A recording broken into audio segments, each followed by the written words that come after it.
Greetings. This is Paul the Poke from PaulthePoke.com. Today's topic, we got the Temple Mount on fire. Netanyahu vows to respond, and we are May 10, 2021. It's been a busy day in Jerusalem. Today marks the third day of clashes with violence between Israeli forces and Muslim worshipers on the Temple Mount. We got Ramadan closing out on Wednesday, May 12th at sunset. We have hundreds more injured with the violence that took place today.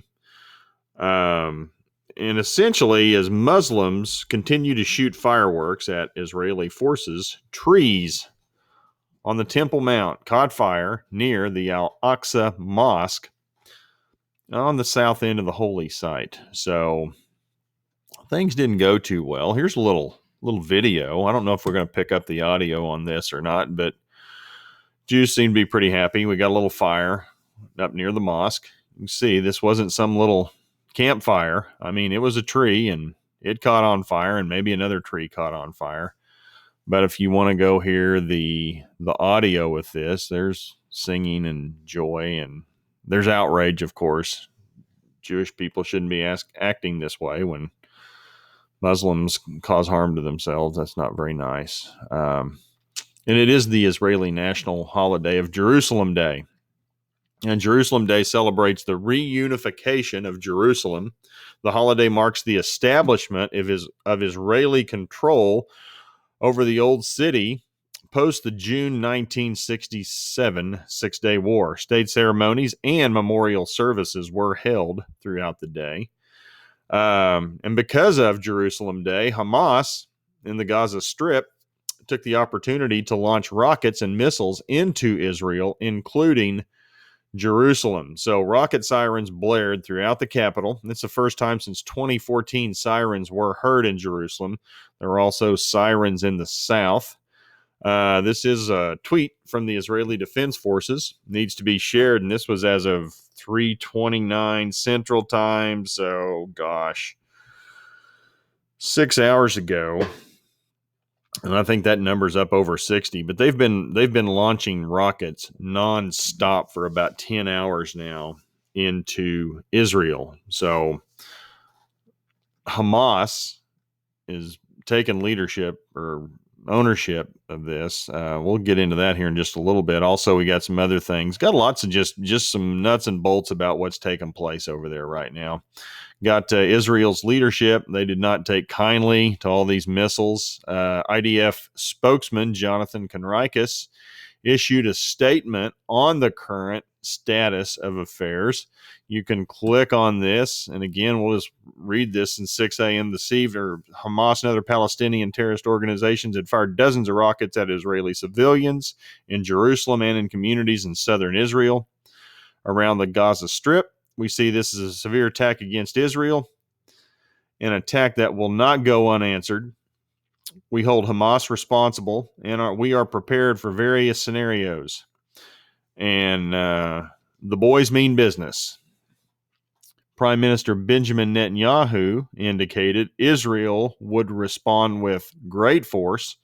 The current conflict could continue for some time. And I think that's where things get very interesting.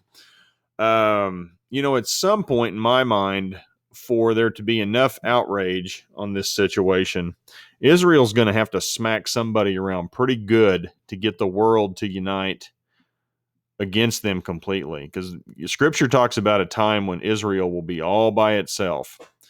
And I suspect at some point, now, is this going to be the time? I don't know the answer to that, but at some point, somebody is going to be on the other end of a serious Jewish beatdown. And these boys are pretty upset right now. And the thing of it is, let's go to this tweet of Prime Minister Netanyahu. We are in a fight on several fronts, Jerusalem, Gaza, and elsewhere in the country. This evening, on Jerusalem Day, the terrorist organizations in Gaza have crossed a red line and attacked us with missiles in the outskirts of Jerusalem. And listen to this, and it's in Hebrew, but read it. But more than anything else, just look at Netanyahu's body language, facial gestures. This dude's pissed.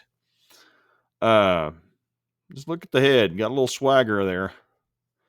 And he's looking to bring some heat. He's not playing around. His posture's different than how he usually is. He's usually very calculated, polished. That's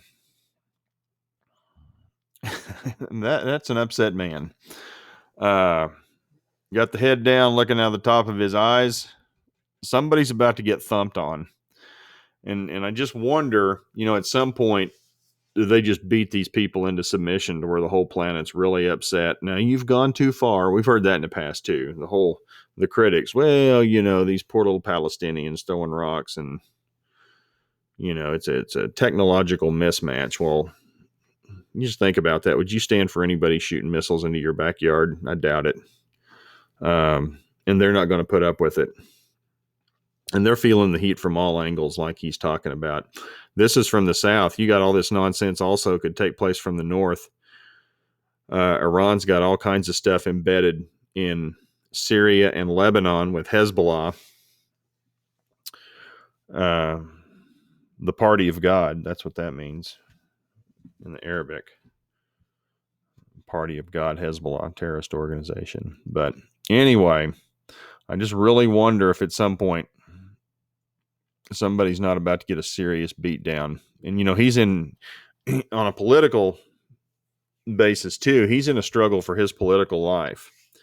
And if that man can muster up a show of strength and make an example of somebody to show that he's a leader for the security of Israel, you don't think he may not try that? He's not playing around. I take him seriously. So this will be interesting to watch. Hamas, they're claiming responsibility for the rocket attacks on Israel and Jerusalem. And Hamas had given a 6 p.m. deadline for Israel to withdraw from the Al-Aqsa Mosque.